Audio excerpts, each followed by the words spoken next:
Okay? ABS-CBN News. Senate President Vicente Sotto III on the Supreme Court upholding the decision of the articles of impeachment against Vice President Sara Duterte.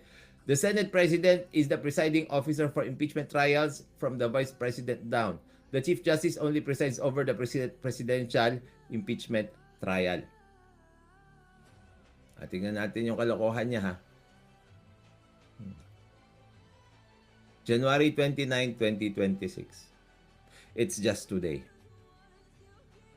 Sabi niya ganyan, it is a sad day for constitutional law students and professors. Wait. Seryoso ka? Gusto mong pumunta dyan? Sa constitutional law students and professors? Alam mo ba na hindi ka spokesperson ng constitutional law students and professors? At Tito Sotto, alam mo rin ba na hindi ka rin law student at hindi ka rin abogado? My goodness. Baka gusto mo ilabas ulit nila yung pangsusoto mo diyan sa Senado. Oh. Mga kabatas natin, no, i-remind ko lang kayo.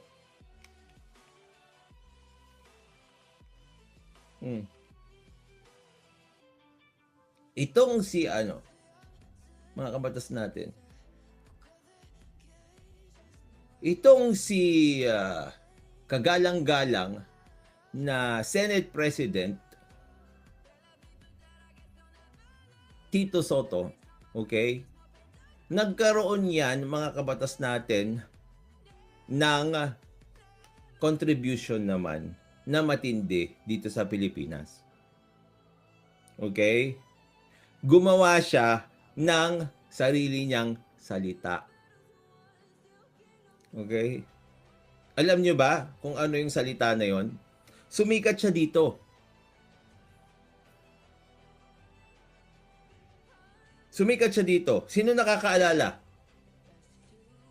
May naimbentong word para kay Vicente Sotto III o kay Tito Sotto dahil sa kanyang mga ginagawa. Sino nakakaalala? Sino nakakaalala? Okay. Tama yung sinabi ni D634. Plagiarism. Ano yung word na naimbento dahil sa kanya? Dahil sa pagpa-plagiarize niya ng mga bagay-bagay. Plagiarism, di ba? Anong word yun? Anong word yun? Hindi niyo maalala? Clue? Apelyido niya.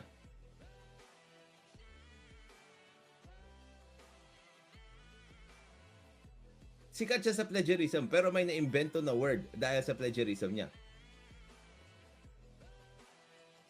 Photocopy, malapit na. Plagiarism yung ginawa niya. Yun. Sottoism.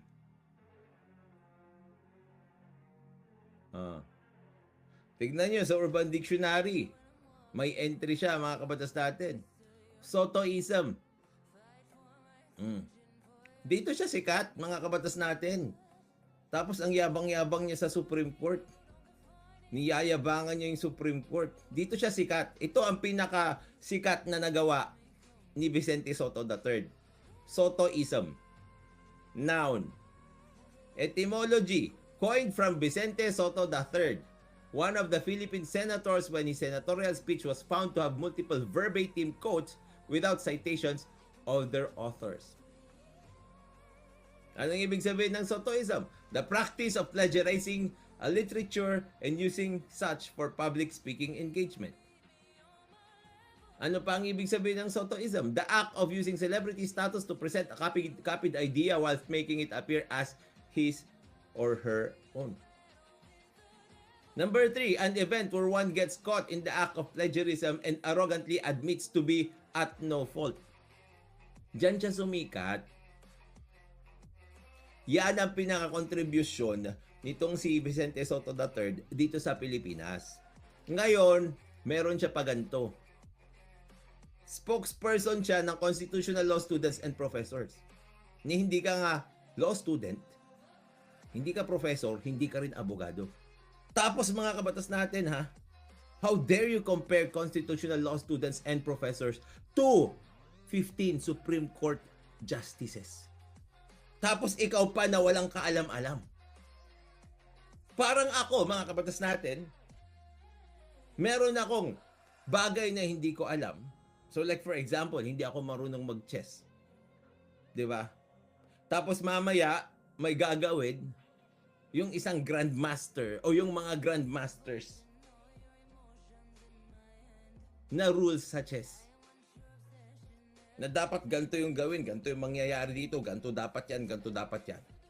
Tapos ako na walang kaalam-alam dun sa mga nangyayari dun, sasabihin ko sa kanila, it is a sad day for chess players and chess learners. Tapos, ito pa mga kabatas natin, ang sobrang kadiri dito. The Constitution has just been amended unconstitutionally through Supreme Court overreach. Sa sobrang kasyungahan mga kabatas natin, hindi niya naman lang inisip na ang nagsasabi kung constitutional o unconstitutional ang isang bagay ay yung Supreme Court at hindi si Soto. My goodness. Hindi nyo alam yung trabaho nyo. Overreach kayo ng overreach. Kayo nga nagpapadeclare na persona non grata at nagpapaalis ng diplomatic officials dito sa Pilipinas. How stupid is that? Tapos sasabihin nyo sa Supreme Court overreach. Tignan nyo pa ha, it will take decades of retirements to correct this misrepresentation. Akala mo naman may alam. When the law is clear, there is nothing to interpret as any first-year law student knows. First-year law student pa talaga. Alam nyo mga kabatas natin, no?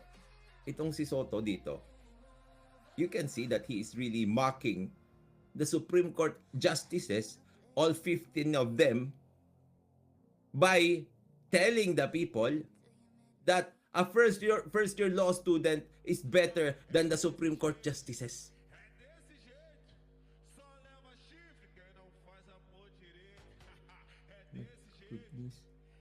The decision is a clear judicial legislation. Grabe, mas supreme pa sa Supreme Court isong si Tito Soto. My goodness. O sabi niya pa, the SC as written in their decision admitted of introducing a rule for Congress to follow in the conduct of impeachment.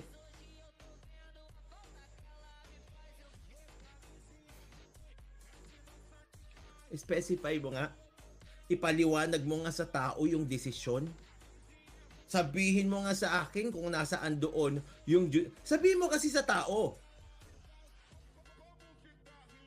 Taga-kopya ka lang naman eh.